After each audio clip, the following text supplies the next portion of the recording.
തിരുവനന്തപുരം ആക്കുളം ചില്ലുപാലം വന്നത് എല്ലാവരും അറിഞ്ഞിട്ടുണ്ടാവും. എല്ലാവരും വളരെ കൗതുകത്തോടു കൂടി ആസ്വദിക്കാൻ, ആഘോഷിക്കാൻ തുടങ്ങിയ ഒരു സംവിധാനമാണത്. ഈ ചില്ലുപാലത്തിൽ വിള്ളൽ കണ്ടെത്തിയ സംഭവത്തിൽ ശ്രീകാര്യം പോലീസ് ഇപ്പോൾ കേസെടുത്തു. അതിക്രമിച്ചു കയറി നാശനഷ്ടം വരുത്തി എന്ന കുറ്റം ചുമത്തിയാണ് കേസ്. വിവരങ്ങളുമായി ഹരികൃഷ്ണ ചേരുന്നു. ഹരി, ഇത് സാമൂഹ്യ വിരുദ്ധരാണ് ഇത് ചെയ്തത് എന്ന ആരോപണമുണ്ട്. അങ്ങനെ ചെയ്ത ആൾക്കാരിലേക്ക് അന്വേഷണം എത്തിയോ? എന്താണ് പോലീസിന്റെ ഭാഗത്തു നിന്നുള്ള അഭിപ്രായം?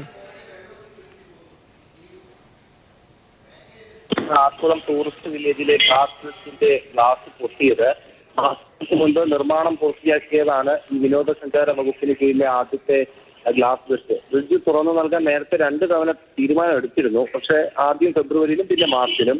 അതിനിടെയാണ് ഈ വർക്കല ഫ്ലോട്ടിംഗ് ബ്രിഡ്ജ് അപകടമുണ്ടായതോടെ ആ തീരുമാനം മാറ്റി സുരക്ഷാ പരിശോധനയ്ക്ക് ശേഷം തുറന്നു കൊടുത്താൽ മതി എന്ന തീരുമാനം എടുത്തത്. ഇപ്പോൾ ഈ വിള്ളൽ വീണ സംഭവം ചില്ലുപാലത്തിൽ പൊട്ടൽ കണ്ടെത്തിയതുമായി ബന്ധപ്പെട്ട് അതിൽ ദുരൂഹത എന്ന് ആരോപണമുണ്ടായിരുന്നു. ഇങ്ങനെ പരാതി എത്തിയതിനെ തുടർന്നാണ് ശ്രീകാര്യം പോലീസ് കേസെടുത്തത്. സാമൂഹ്യദ്രോഹികളാണ് ഇതിന് പിന്നിലുണ്ടായ പരാതിയിൽ പറഞ്ഞിരിക്കുന്ന ആരോപണം. പരാതി നൽകിയത് വട്ടിയൂർക്കാവ് സ്വദേശി രതീഷാണ്. IPC 427 വകുപ്പുകൾ പ്രകാരമാണ് കേസെടുത്തിരിക്കുന്നത്. അതിക്രമിച്ച് കയറി നാശനഷ്ടം വരുത്തി എന്നതാണ് കുറ്റം. ശരി ഹരി.